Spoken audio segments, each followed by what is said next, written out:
October 25th, 1944, off the coast of Samar, Philippines. The water was calm, too calm for a battlefield. Aboard the Japanese cruiser Chokai, Vice Admiral Takeo Kurita sipped his tea and smirked. "The Americans send destroyers?"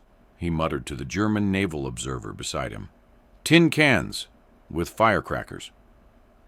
Outside, the sea shimmered under a gray morning sky, empty, quiet, harmless.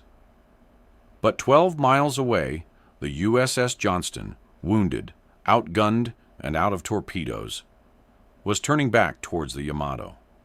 She wasn't retreating. She was charging. Kurita raised his binoculars. His smile vanished. He hadn't yet learned what happens when men with nothing left refuse to run.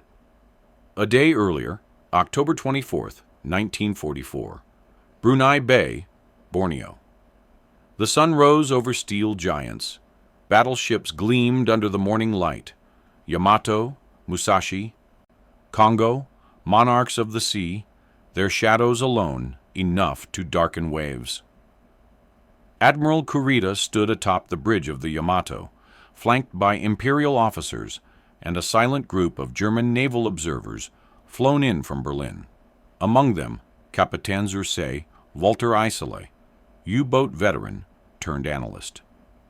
He watched, notebook in hand, eyes sharp beneath his officer's cap. They were here to witness the death blow, Operation Shogo, Japan's final naval gamble to crush American momentum in the Pacific.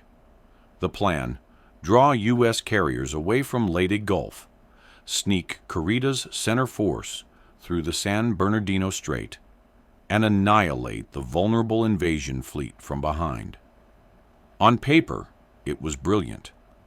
Kurita's ships outgunned the Americans by every metric, in steel, in shells, in pride. He had 23 heavy warships, including the Yamato, the largest battleship ever built, and Musashi, her monstrous twin. Intelligence claimed the Americans guarding Leyte's eastern flank were soft, escort carriers, old destroyers, converted merchant hulls. In the Admiral's mind, this would not be a battle. It would be a lesson. As the task force steamed eastward, German officers joked in clipped accents about American convenience store navies, ships built for cheapness, not combat. "These are not real warships," one of them said. "They're steel barges with slingshots." Kurita didn't disagree. From the Yamato's command bridge, through his naval glasses, he'd once seen the sleek arc of an Iowa-class battleship in the distance, but not today. Today, he expected rusted tin, manned by children, amateurs raised on Coca-Cola, and swing music, not Bushido. That confidence was nearly unshakable. Even after losing the Otago and Maya to American submarines in the Palawan Passage, Kurita pressed on.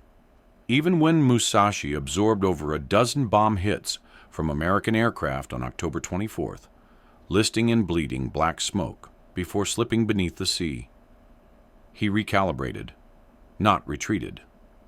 That night, he gathered his command staff in the dim glow of red-lit maps and whispered resolve. "Tomorrow, we strike from the shadows. They will not see us coming, and when they do, it will be too late." The Germans nodded. This was power. This was naval warfare. And the Americans? They were soft, reckless, obsessed with speed and quantity, not honor. Walter Eisele flipped through his notes and underlined a sentence he'd written days earlier during a radio intercept training. "American destroyers retreat under cruiser fire." It was true in the Atlantic, in the Mediterranean. No sane destroyer charges a battleship. But Eisele would soon cross that line out, because off Samar, sanity itself was about to dissolve.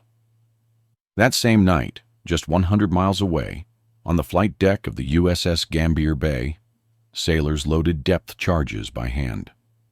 ammunition belts draped across the shoulders of teenage gunners. One cook painted his daughter's name, Ella, onto the side of a .50 cal. They knew the Japanese fleet had vanished from radar. They just didn't know yet it was heading straight for them. Dawn, October 25th. The horizon blurred as the first light spilled across the Philippine Sea. From the deck of the destroyer USS Howell, Lieutenant Commander Leon Kintberger squinted toward the east. Something shimmered, not sunrise. It moved, fast. His XO raised binoculars. A chill went through both men. Multiple contacts, heavy tonnage, bearing 035. The call shot across the task unit 77.4.3 radio net. Taffy 3, a group of tiny escort carriers, destroyers, and destroyer escorts meant to guard amphibious transports. They were support, never intended to face a capital fleet. Yet what rose before them now, 20 miles wide, was the entire Imperial Japanese center force. Yamato, Kongo, Nagato, a wall of steel and thunder. Aboard USS Johnston, Lieutenant Commander Ernest Evans had already sprinted to the bridge barefoot. He'd slept in his uniform, expecting this. He didn't flinch. "All ahead, flank!" His voice cut through the stillness. "Make smoke. We're going in." Aboard the Yamato, Admiral Kurita stared at the strange gray clouds forming along the horizon. American smokescreens. "Are they retreating?" a Japanese officer asked. Kurita shook his head. The puffs were too deliberate, too tight. They weren't running. They were hiding something. Minutes later, shell splashes exploded around the Japanese line, wild, desperate volleys from the American tin cans. Kurita chuckled. "They fire to distract. They have nothing that can hurt us." But then, a torpedo wake streaked across the sea and slammed into the side of the Kumano. Metal groaned, flame erupted. From the Yamato's deck, Capitan Iseli dropped his notebook. This wasn't distraction. This was offense. From destroyers. It made no sense. Another splash. The USS Johnston emerged from the smoke like a ghost. Guns blazing, her 5-inchers cracked again and again, hammering a cruiser's bridge. Aboard the Yamato, an aide turned to Kurita. "Sir, the Johnston is turning. Again." Kurita stepped forward. It wasn't turning to retreat. It was coming back, hit, on fire, listing, and still charging. The Admiral whispered, "What kind of fleet is this?" But it wasn't a fleet. It was fury, painted in gray and shaped like tin. From the Japanese bridge, the water now boiled. Gunfire echoed like hammers striking iron. Plumes of sea spray erupted around the Yamato's hull. Return salvos from Japanese main batteries, 18-inch guns meant to shatter cruisers, thundered back, but missed. The American destroyers moved like wasps, too fast, too close, and they kept coming. Aboard USS Samuel B. Roberts, Lieutenant Commander Robert Copeland gave the order, "Full speed, close to torpedo range." One of his men shouted, "Sir, we're charging a battleship." Copeland nodded grimly. "Yes, and we're going to hit it." The Roberts launched torpedoes, every last one, then swung broadside and opened fire with her 5-inch guns at 7,000 yards. A point-blank brawl with giants. From the Japanese heavy cruiser Chokai, officers scrambled. Radar reports were confused. Their formations were tightening, too tight. Inside a gun control room, a junior German liaison, Lieutenant Franz Berger, stared at the scope in disbelief. "They're not retreating. They're interlocking." He wasn't wrong. The American destroyers were coordinating like a swarm, leapfrogging smoke screens, harassing from angles no battleship turret could track in time. A Japanese officer slammed his fist on the console. They fight like they don't know they're outmatched. On the Yamato, Kurita could no longer see the carriers, only fire, and something else, confusion. Japanese formations were built around overwhelming dominance, shock and awe. But this was not in the playbook.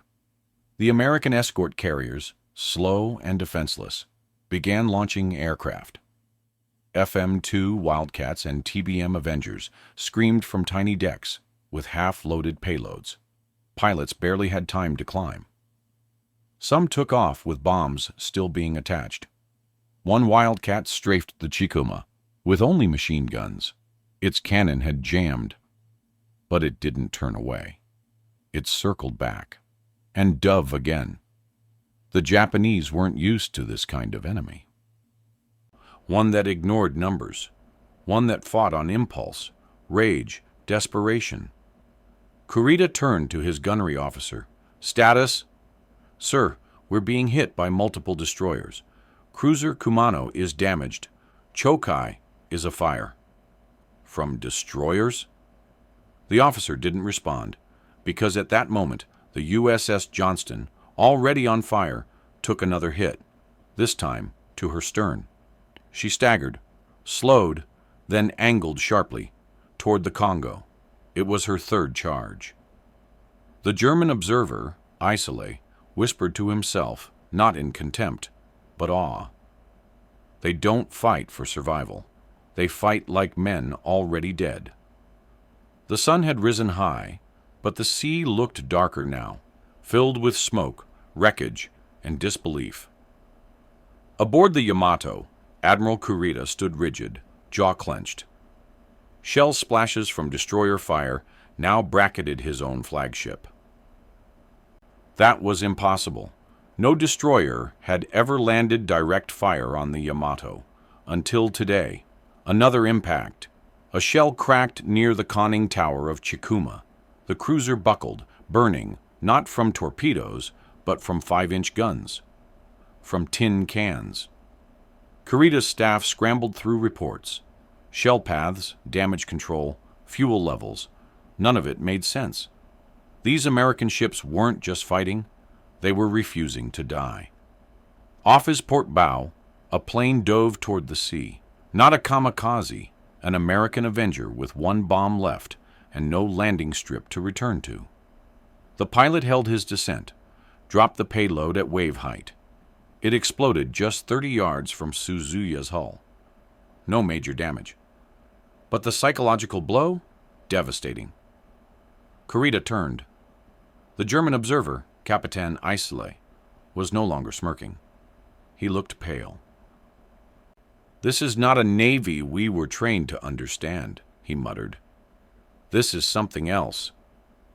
Below deck on the Yamato, an ensign passed a message to the communications officer.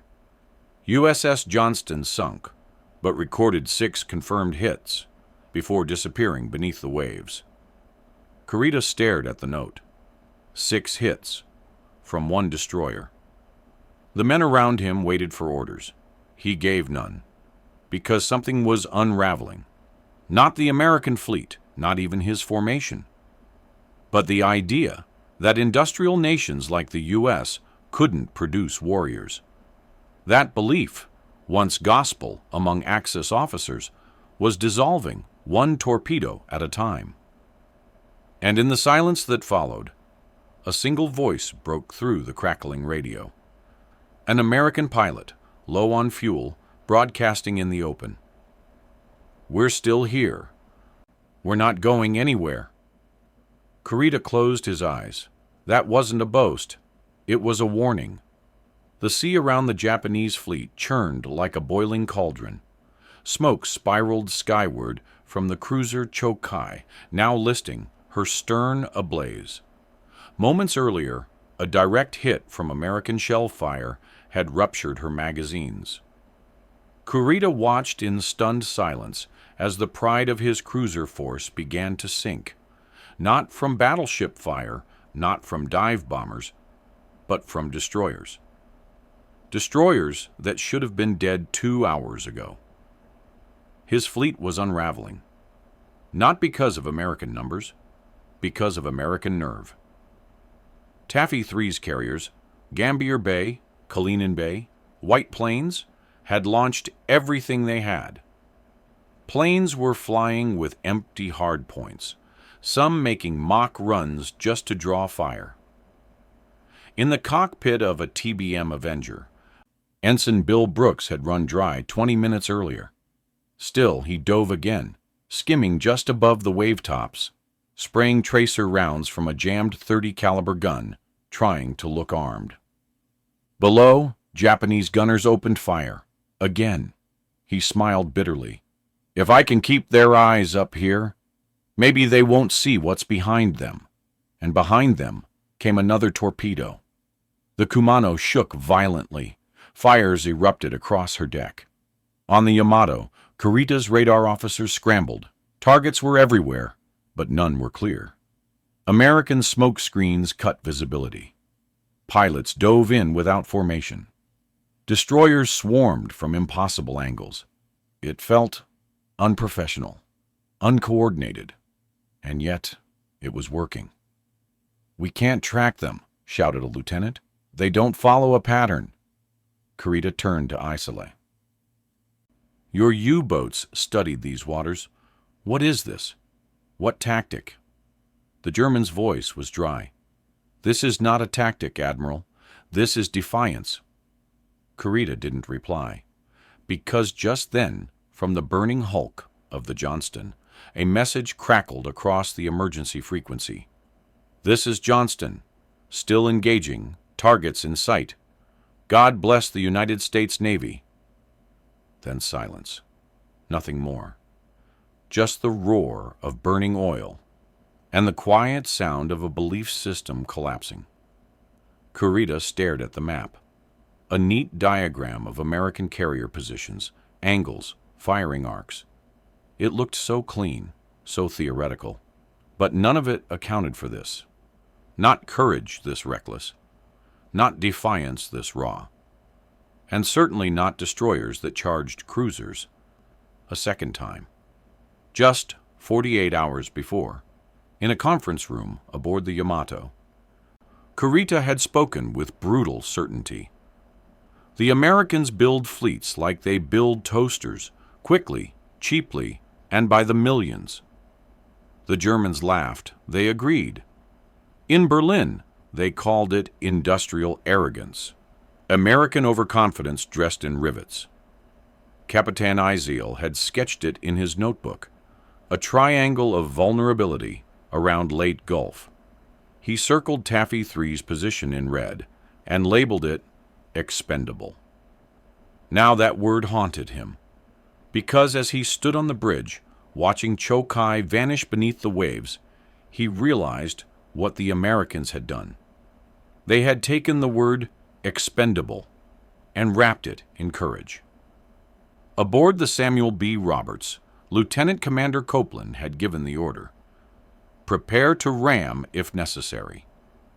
His gunner, 20 years old, whispered, "I don't think we're going to make it home." "Sir?" Copeland gripped his shoulder. "Then let's make sure they don't either."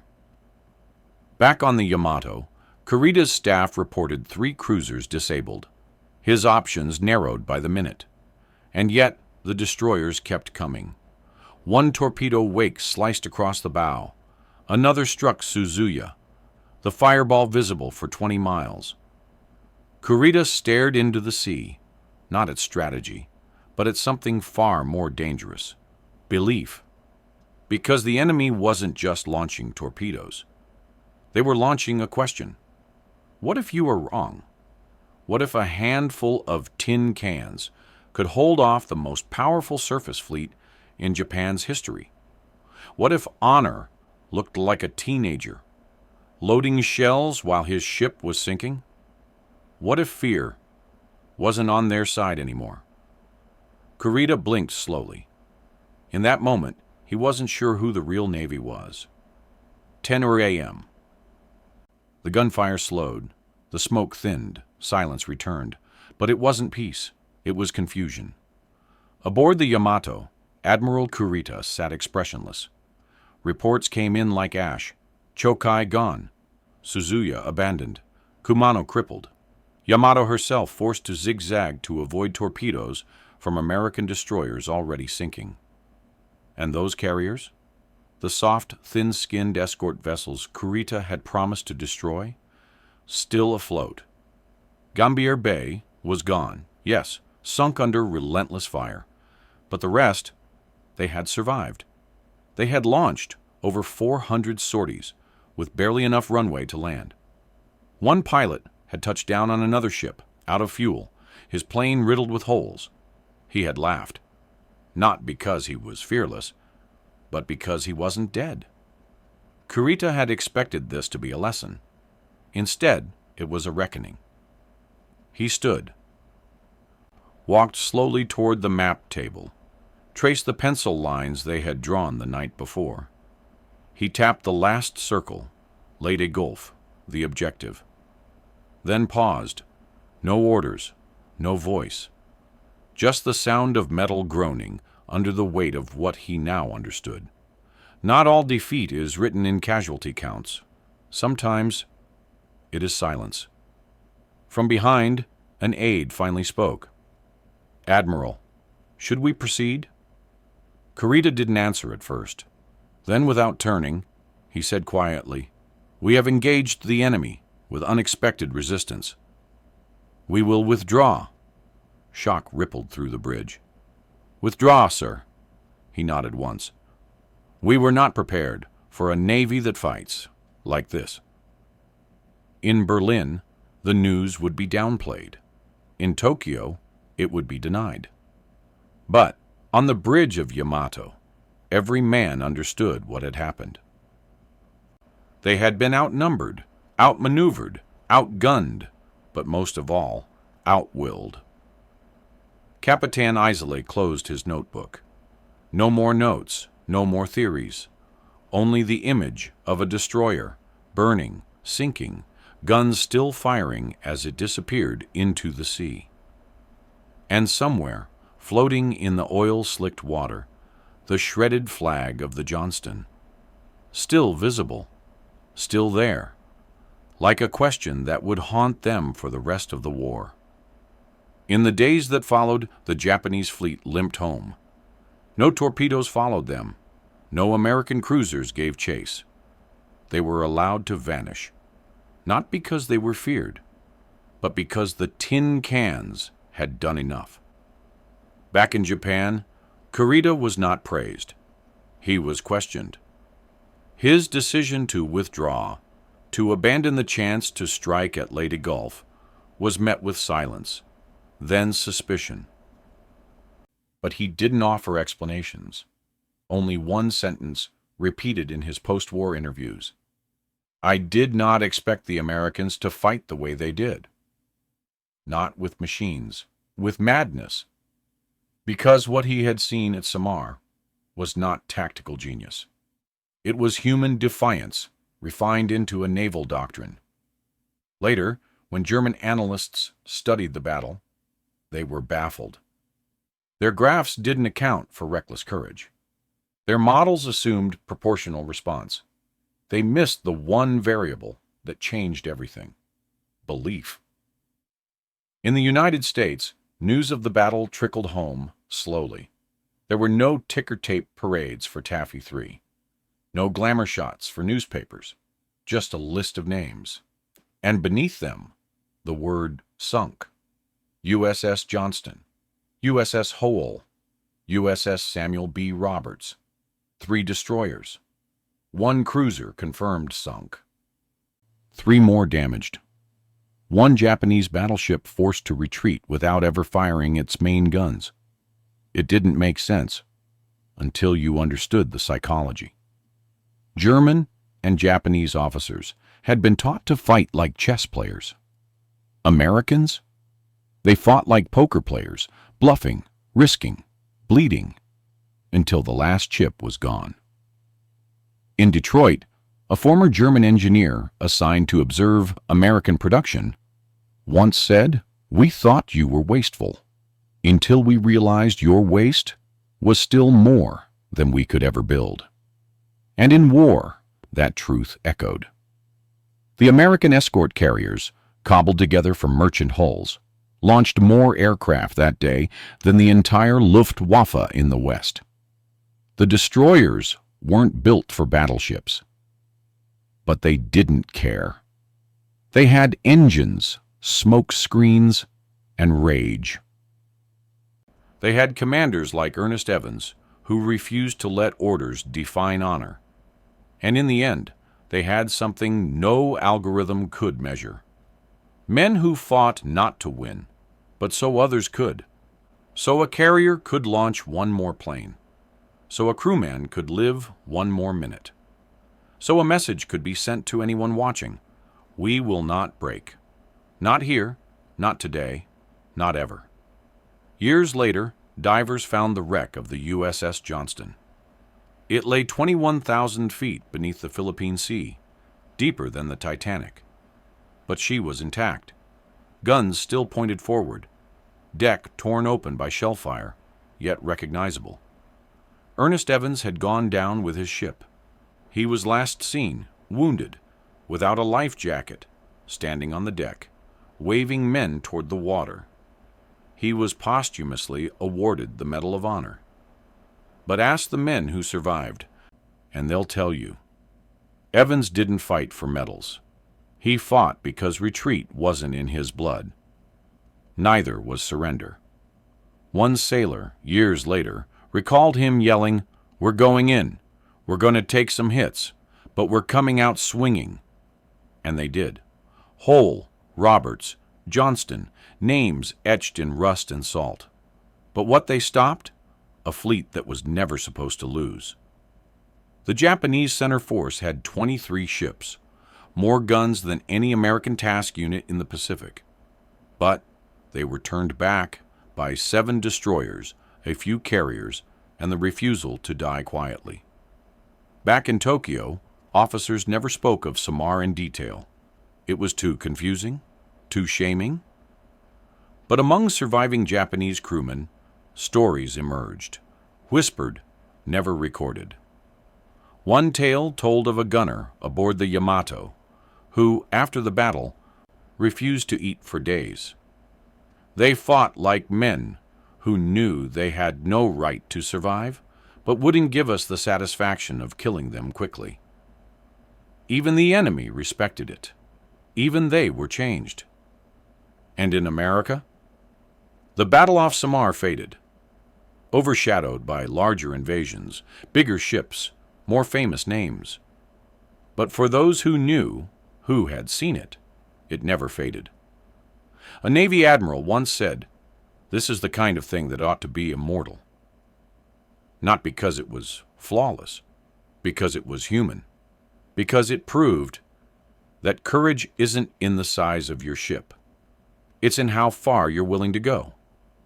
When the only order left is instinct, when your ship is sinking, and you turn back anyway. The ocean is still now. Waves roll gently over the graves of steel and memory. Far below, the wreck of the Johnston sleeps in silence, her guns frozen mid-fire. Above, the sky is wide, the horizon endless. A faded American flag flutters on the deck of a modern destroyer that bears her name, WW2. Young sailors stand at attention, eyes on the sea.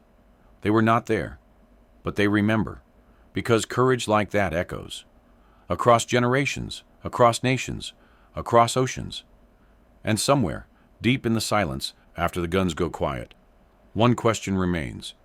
If your enemy fights like he's already dead, how do you stop him?